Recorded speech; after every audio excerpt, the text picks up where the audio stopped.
If your baby is born very early or poorly, they'll be admitted to a hospital that provides all levels of neonatal care.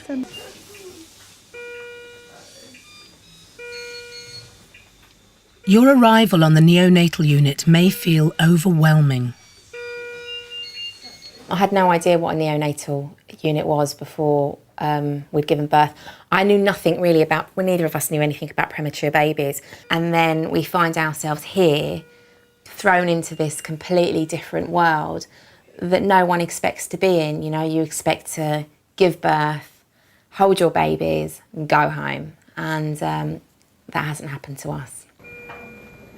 We basically have 3 levels of care when you're talking about neonatal care. There's intensive care, high dependency care and special care.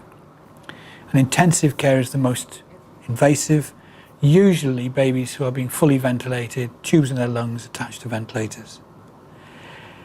When they move down from that level of care, they usually move into high dependency care, and they may still be getting some sort of respiratory support, but it's usually much less than full ventilation.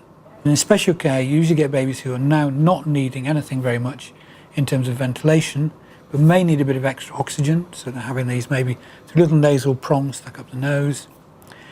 They're usually in the phase where they are adapting now to complete stability, so they may not be feeding terribly well, but are starting to feed. So it's the adaptation to complete independence from the neonatal unit. In this high-tech environment, it's easy to feel shut out.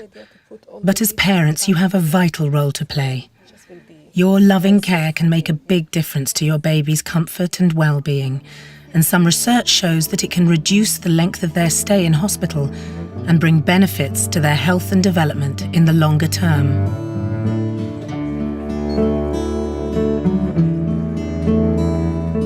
I think parents can be much more involved in the care of babies than sometimes they think, and I think sometimes than we think as well. Many parents are very frightened because their babies look so fragile. They don't want to touch them because they're sure they can't do it, because how can they, because the baby's so small. Every parent can do it. Parents are naturally tender, caring for their babies, so they should be getting as much contact with their babies as possible. Just being able to even soothe her, even to just help her settle her, is, I mean, just the best feeling in the world. Cause it's really hard not being able to do anything for her. When you want to do everything for her. You want to do everything for her. Through observing and caring for your baby, touch and voice, skin-to-skin contact, expressing and giving breast milk, you can make a crucial difference to your baby's health, well-being and development. We do, unfortunately, just have to go in and do things, take blood tests, examine the baby, do some measurements. The parent actually can go in and just gently hold their baby, gently support them, talk to them, reassure them, give them the love that they hold for them. Something that we just can't do in the same way.